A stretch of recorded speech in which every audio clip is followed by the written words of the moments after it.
안녕하세요. 오늘은 여호수아 18장을 좀 더 깊이 들여다볼까 합니다. 가나안 정복 전쟁이 어느 정도 일단락된 후인데 아직 땅을 분배받지 못한 일곱 지파가 남아있는 상황이죠. 네, 맞아요. 그래서 이스라엘 백성들이 실로에 다 같이 모여서 회막을 세우고 이제 여기서부터 이야기가 시작되는데요. 그렇죠. 근데 여기서 여호수아가 딱 질문을 던지잖아요. 너희 조상의 하나님 여호와께서 너희에게 주신 땅을 점령하러 가기를 어느 때까지 지체하겠느냐? 이 말이 참 무게감 있게 들려요. 왜 지체하고 있었을까요? 글쎄요, 이게 뭐 단순히 게을러서 그랬다기보다는 어쩌면 그 오랜 광야 생활 끝에 조금 안주하고 싶은 마음, 그런 게 있었을 수도 있고요. 아니면 또 아직 완전히 정복되지 않은 땅에 대한 어떤 두려움이나 부담감, 뭐 이런 복합적인 감정이 아니었을까 싶어요. 아, 약속된 축복인데 그걸 온전히 취하는 데 대한 망설임 같은 거군요. 네, 그런 맥락으로 볼 수 있겠죠.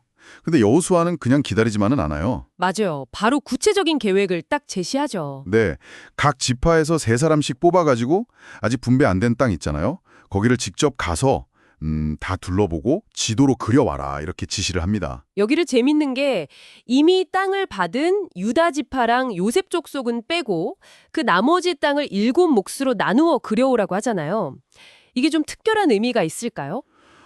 저는 이게 상당히 중요하다고 보는데요. 이미 기업을 받은 강력한 두 지파를 딱 기준으로 세워주는 거죠. 그러면서 이제 남은 지파들도 봐라, 너희도 동등하게 약속된 땅을 받을 자격과 책임이 있다. 뭐 이런 걸 분명히 해주는 효과가 있었을 것 같아요. 아, 질서 있게 정착해 나가는 과정의 일부로 볼 수 있겠네요. 그렇죠. 이게 그냥 땅 나누는 기술적인 문제가 아니라 하나님의 약속 안에서 이스라엘 전체가 자리를 잡아가는 그런 과정인 거죠. 레위 지파는 제사장 직분이 기업이니까 제외되고 요단 동편 지파들은 이미 모세 때 받았다는 것도 다시 한번 언급하고요. 그래서 이제 선정된 사람들이 진짜로 땅을 다 둘러보고 성읍들을 기준으로 해서 7부분으로 나눠서 책에다가 상세하게 그려오죠. 네, 그러니까 인간이 해야 할 그 면밀한 조사와 기록, 이런 노력이 먼저 들어가는 거예요. 그 다음에는요. 그 결과를 가지고 실로 회막 앞, 그러니까 하나님 앞에서 제비를 뽑는 거죠. 인간의 노력과 하나님의 주권, 이 두 가지가 결합되는 방식이군요. 맞습니다. 이 땅을 측량하고 기록하는 행위 자체가 수세대 만에 이 약속의 땅을 진짜 밟고 우리 땅이다 확인하는 뭐랄까 굉장히 감격적인 순간이었을 거예요. 단순 측량 이상이죠. 네, 정말 믿음의 행위라고 볼 수 있겠는데요. 그렇게 해서 마침내 첫 번째 제비가 딱 뽑히는데 베냐민 지파에게 돌아가죠. 네. 근데 이 베냐민 지파가 받은 땅의 위치가 이게 또 아주 흥미로워요. 저도 그 부분 보면서 했어요. 그렇죠. 남쪽에는 이미 강력한 유다 지파가 떡 버티고 있고 북쪽에는 또 요셉 지파, 그러니까 에브라임과 므낫세가 있잖아요. 그 강력한 두 세력 사이에 딱 끼어 있는 그런 형국이에요. 이게 그냥 완충지대 뭐 이런 의미 이상이 있을 것 같은데요. 그럼요. 훨씬 중요하죠. 왜냐하면 이 지역 안에 나중에 이스라엘 역사의 심장부가 될 예루살렘, 그때 이름으로는 여부스죠. 그 여부스가 포함되어 있거든요. 예루살렘이 베냐민 지파 땅에 있었군요. 네.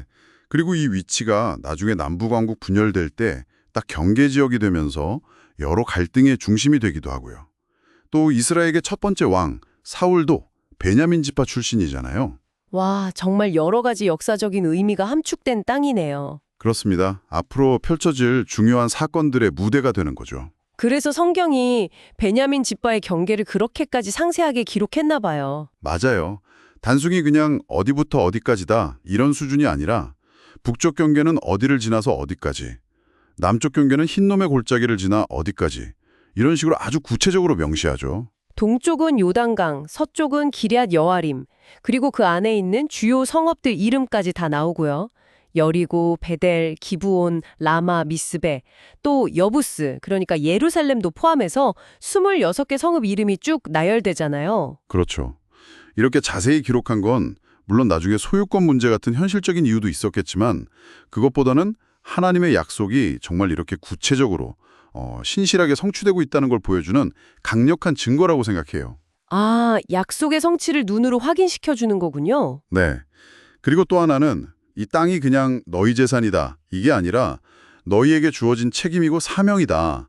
이 땅을 거룩하게 지키고 하나님을 백성답게 살아가야 할 공간이라는 걸 강조하는 의미도 있는 거죠. 그냥 땅 목록이 아니라 그 자체로 메시지가 담겨 있다는 말씀이시네요. 네, 저는 그렇게 봅니다. 이 땅의 중요성, 그리고 약속의 확실함, 그것을 이 목록 자체가 말해주고 있는 셈이죠. 오늘 여호수아 18장을 통해서 그 땅 분배를 잠시 망설였던 이스라엘 백성들, 그리고 그들을 독려하면서 구체적인 계획을 실행에 옮긴 여호수아의 리더십, 그리고 마침내 베냐민 지파에게 첫 기업이 주어지는 그 과정을 쭉 따라가 봤는데요. 인간의 성실한 노력과 또 하나님의 신비로운 결정이 조화롭게 이루어지는 모습이 참 인상 깊었습니다. 네, 특히 그 베냐민 지파가 받은 땅의 위치, 그 지리적 역사적 중요성은 앞으로 우리가 성경을 읽어 나갈 때 계속해서 생각해야 할 중요한 포인트가 될 것 같아요. 강력한 이웃들 사이에서 또 예루살렘 같은 중요한 도시들을 품고서 이 베냐민 지파가 과연 어떤 역할을 하게 될지 계속 주목하게 만들죠. 마지막으로 이런 질문을 한번 던져보고 싶습니다. 여러분, 성경은 왜 이렇게까지 땅의 경계와 성읍들의 이름을 소중하게 기록하고 있을까요? 혹시 땅이라는 것이 단순한 영토 그 이상의 의미를 가지는 것은 아닐까요?